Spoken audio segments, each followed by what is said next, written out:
DJ도 이선 후퇴, 이 발언을 한 사람은 이낙연 전 총리입니다. 자, 국민의힘은 한동안 비대위 체제 출범을 앞두고 있는 상황인 반면에 민주당에서는 이낙연 전 대표가 이재명 대표의 사퇴를 요구하며 최후 통첩을 날린 상태입니다. 자, 이재명 대표, 의견은 자유라는 말로 사실상 대표직 사퇴를 일축했습니다. 다 알 겁니다. 아하. 네, 아는데 아무도 하려고 하지 않는 것이죠. 비대위라는 것은 대표직 사퇴를 전제하는 사퇴로 것입니다. 가고는 지도부를 바꾸는 바꾸고 거니까 아예 대화할 용의가 있습니다. 이낙연 전 대표가 대표님 사퇴를 언급했는데 그 부분은 혹시 좀 어떻게 보시? 뭐 민주정당에서 정당 구성원들이 자기 의견을 내는 거야 매우 자연스러운 일이고 또 생각은 다양한 것이 정당의 본질입니다. 의견이야 얼마든지 말씀하실 수 있는 거죠. 자, 이낙연 전 대표 총리는 김대중 대통령도 이선 후퇴 여러 번 했다. 지금처럼 사법 문제가 없어도 그렇게 했다.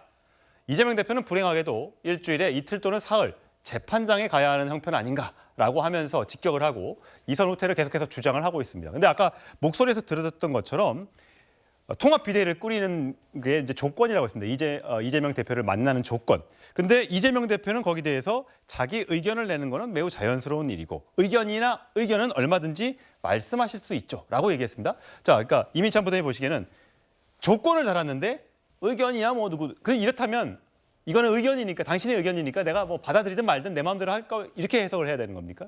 그렇게 보는 게 합리적일 것 같습니다. 이낙연 전 대표의 요구는 굉장히 합리적입니다. 주 3회 동안 주 3회 재판을 받으러 가는데 어떻게 당무를 보고 국민들에게 총선에 지지를 호소할 수 있느냐. 이 문제의식입니다. 이거는 과거 정상적인 당이었으면요. 사퇴에서도 벌써 사퇴를 했겠죠. 그러니까 저는 민주당에서는 이재명 대표의 사법 리스크가 없다 이렇게 주장을 하고 있지만 사법 리스크가 곳곳에 퍼져서 우리 정치권에 악영향을 주고 있다고 봅니다. 예를 들어서요. 지금 민주당 전당대회 돈봉투 의혹에 한 20여 명이 연루돼 있다는 얘기가 있습니다. 그때 이재명 대표가 아무 관계가 없기 때문에 강력하게 처단을 하고 거기서 의원들에게도 징계를 주고 이렇게 강단 있는 모습을 보였다면 지금 이런 혼란은 없을 겁니다. 그런데 할 수가 없었죠. 왜 못했냐? 방탄대회가 흐트러질 수 있었기 때문입니다. 이렇게 이재명 대표의 사법 리스크는 정치 자체를 혼탁하게 만들고 있는 겁니다. 이낙연 전 대표의 우려 이것과 크게 다르지 않다고 생각을 합니다. 그렇기 때문에 민주당 내에서 이런 목소리가 좀 더 나와야 하는데 총선 국면이기 때문에 공천권 때문에 지금 이런 목소리가 나오지 못하는 게 안타까울 뿐입니다. 네, 이낙연, 이재명 두 전현직 대표가 만나지 못하고 있는 이유 여러 가지가 있을 텐데 자, 아마 이 장면을 보시면 여러분들 기억이 나실 겁니다. 대장동 사건은 저희 민주당에게도 큰 짐이 되고 있습니다. 이런 불안한 상태를 계속 끌고 가면서 대통령 선거를 이길 수 있을 것인가 하는 걱정 때문에 때로는 밤잠이 오질 않습니다. 후보님은 민주당 소속 아닙니까? 국민의힘이 그 민간업자들의 개발 이익을 가지고 자기들이 부당하게 이익을 취한 게 핵심인데 그 얘기는 안 하시고 자꾸 이 내부에다가 자꾸 문제를 제기하시니까 제가 좀 답답하긴 합니다. 네, 이미 대선 후보 경선 과정에서 굉장히 대장동 의혹을 가지고 설전이 벌어졌었죠. 그런데 장 변호사님, 네. 이 대장동 의혹을 최초로 보도했던 지역신문 기자가 어제 검찰의 참고인 신분으로 출석을 했는데 당시 경선 후보 이낙연 측으로부터 제보를 받다, 최측근으로부터 제보를 받다 이 얘기가 나오면서 지금 보면 이제 제명인의 마을 쪽에 나오는 거는 이낙연이 범인 맞네. 억울한 사법 리스크 만들었다. 영원히 용서 못할 역사의 죄인이다. 이것만 아니었다면 이재명 대통령 시대였을 텐데 라는 반응들이 나오고 있는데 이건 어떻게 된 겁니까? 네, 사실 이게 뉴스라기보단 구문인 측면이 있으니까요. 이제 당내 경선, 이제 본선에 나가기 전에 당내에서 경선을 할 때 불거졌던 게 이른바 대장동 의혹이었습니다.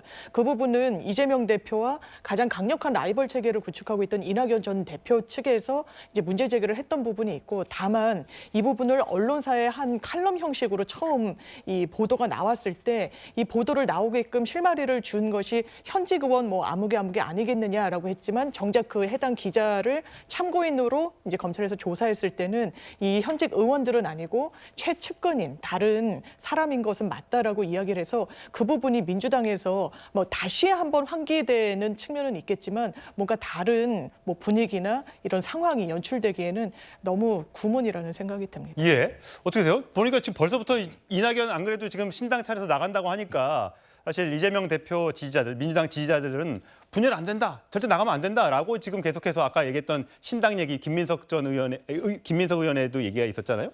이렇게 되면 둘이 같이 하기가 굉장히 어려울 것 같다는 생각이 드네요. 지금 이제 저는 그 박모 기자가 밝혔잖아요. 이게 두 가지 의미가 있어요. 하나는요, 이낙연 대표한테 이재명 대표는 돌아올 수 없는 강을 건넜다. 이제는 이제 두 분의 통합, 화합 이게 불가능합니다. 거의 돌아올 수 없는 강을 건넌 거죠.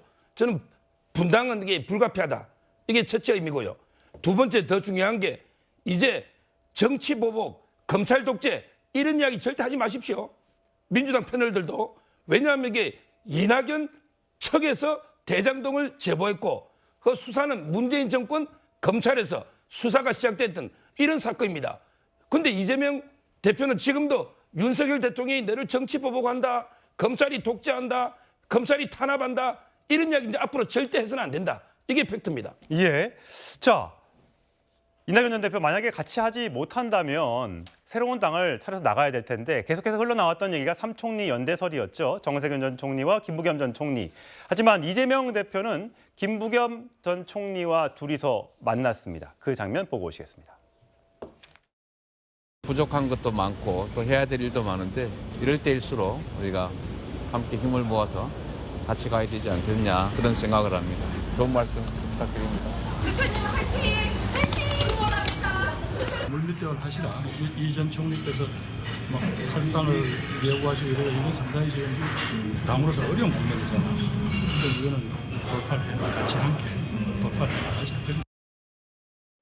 저 당시 점심 식사 자리가 굉장히 분위기가 좋았다고 지금 알려지고 있는데, 자, 김부겸, 이재명 대표는 두 번이나 만났습니다. 18일과 20일 만났고 28일 날은 정세균 전 총리를 또 이재명 대표가 만난다고 합니다. 이렇게 되면 이낙연 전 대표가 고립되는 것 아니냐라는 전망이 나오고 있습니다.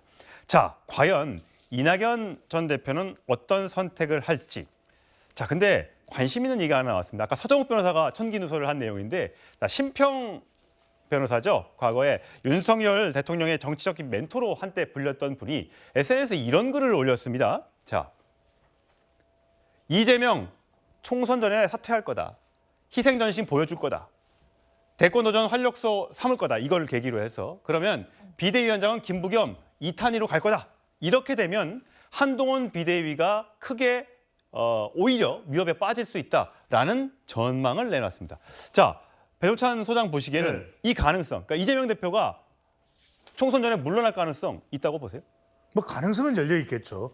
가능성은 열려 있습니다만 그 성격이 어떠냐가 중요할 것 같아요. 그러니까 이재명 대표가 물러나는 것이 뭐 지지율 이런 것, 또 총선을 승리해야 본인이 정치적으로 살 수 있기 때문에 판단하는 것이라면 그 부분에 따른 효과는 사실은 총선도 얼마 남겨두고 있지 않고 또 공천까지 이재명 대표가 영향력을 다 행사하고 난 이후에 그냥 총선의 이미지를 또 중도의 흡수를 좀 더 끌어내기 위한 그런 또 방안으로 처리되는 것이라면 그 효과는 제한적이겠죠. 예. 그게 아니라 지금 이낙연 전 대표를 더 설득하려고 이렇게 시도하다가 또 다른 두 전직 총리의 의견까지도 들으면서 통합 비대위가 필요하겠다. 이런다면은 김부겸 전 총리나 이탄희 의원이 나서는 것이 도움이 될 겁니다. 그런데 지금 중요한 것은 이낙연 전 대표 좀 주목을 하실 필요가 있어요. 예. 부연해서 설명을 드리면 이낙연 전 대표는 이재명 대표하고 이 재판 리스크 때문에 총선을 떠나서 재판 리스크 때문에 도무지 함께 못하겠다. 그리고 또 하나는 이재명 대표가 사퇴하고 난 이후에나 이 부분을 논의할 수 있다는 것이고 마지막은 이게 핵심입니다. 동아일보 기자를 거쳐서 정치권에 들어갔던 이낙연 전 대표는 대선을 보고 있는 거예요. 예. 대선을 보고 있기 때문에 총선 가지고 이재명 대표하고 협력할 수 있다 없다가 기준이 아니라는 것이죠. 근데 이재명 대표가 총선에서 만약에 이기면 이재명 대표의 대선 가도에도 탄력이 붙을 수 있겠지만 만에 하나 일당이 못 된다고 하면 이재명 대표도 그 정치적 위상이 떨어질 거 아니겠습니까? 그렇죠. 그러면 이재명 다음을 보고 있는 사람들, 김부겸 전 총리나 정세균 전 총리나 이낙연 전 총리가 물망에 오를 수도 있는데 왜 당을 깨고 나가려고 하는 걸까요? 왜 그러냐면 일단은 지금은 워낙 이재명 대표 쪽으로 똘똘 뭉쳐져 있거든요. 이게 안 변할 거다. 예. 오히려 총선 이후에야, 그래서 이 말씀을 드립니다. 총선 이후에라야 정치 지형의 변화를 통해서 아 그래 이낙연 전 대표가 호남 출신이면서 그래도 김대중 노무현 전 대통령의 정치적 유산을 견인해 줄 수 있는 사람 아닌가 이런 판단이 내려질 수도 있다라는 것. 또 예. 하나는 뭐냐면은 이 김대중 전 대통령도 내려놨다가 나중에 새정치 국민회의를 통해서 민주당이 흡수되는 예. 그런 상황도 있었거든요.